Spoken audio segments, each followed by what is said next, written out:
Hi guys, today we are going to look at an assembly drawing because the client has complained it is impossible to fabricate from this drawing. This is the assembly drawing of a stair, and we should be able to fabricate from these drawings, but let's look at the dimensioning and what are the difficulties they will face.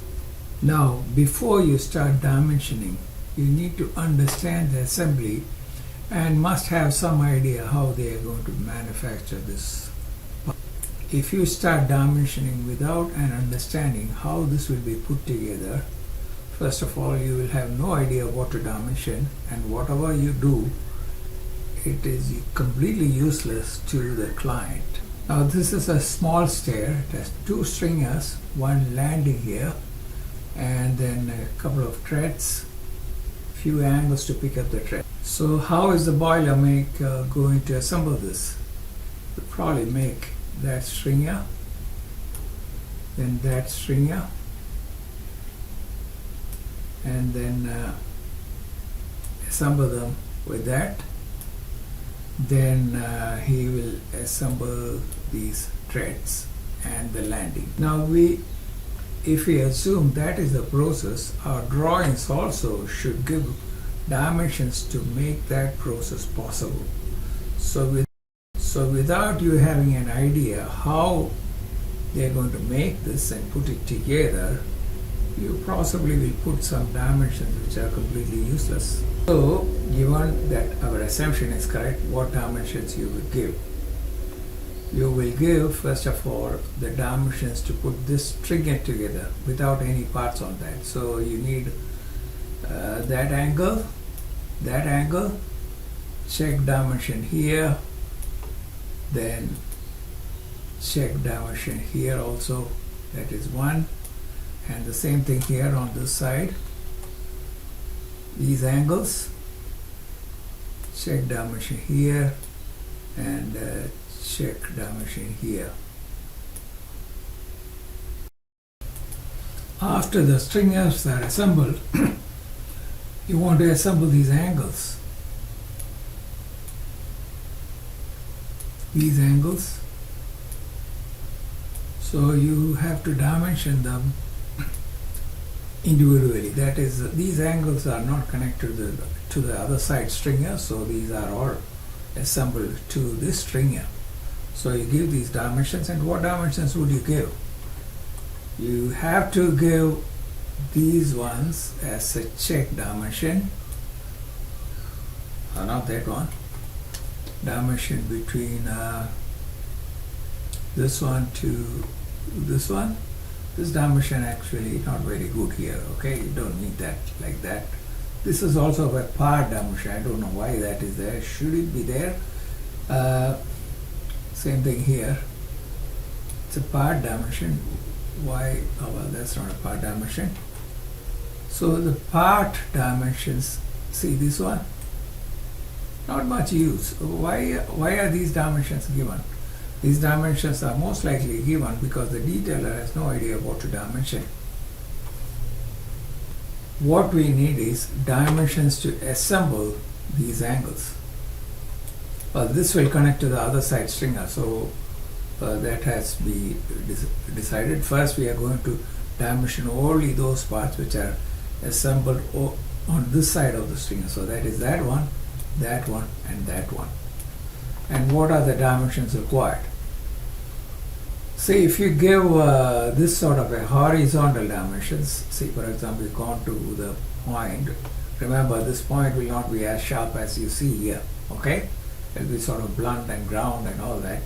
So what we need is, of course, a reference dimension. In this case, even they have to take care to make sure they have to somehow get that point. And then you can mark a horizontal dimension that is a linear parallel to the stringer itself, okay? You want to give this point and this point, and you can either give an angle which is 20 degrees, or you can dimension these points, horizontal points, and also the vertical dimension, this one. that will set that up. That will set up the stringers, and once you do that, you have to give a check dimension, which is that one and that one, and this will be a straight cut here, so you can give that dimension as well from here to here. So that one, this is the first point, and then parallel to that, if they drop here, they should be able to find that and that. Also give some check dimensions for this as well. This can be a check dimension here.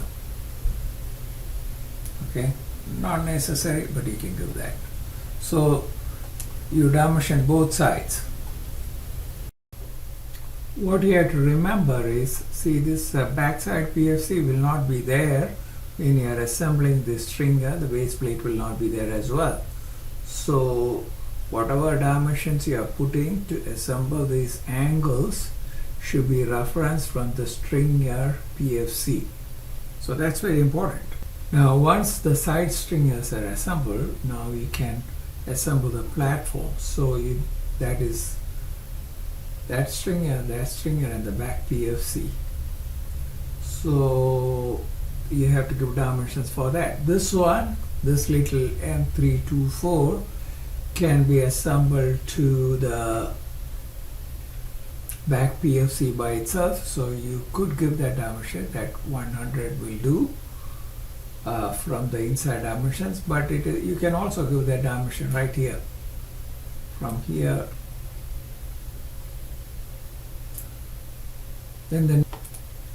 So that should set up the main frame. Last thing to do is the thread.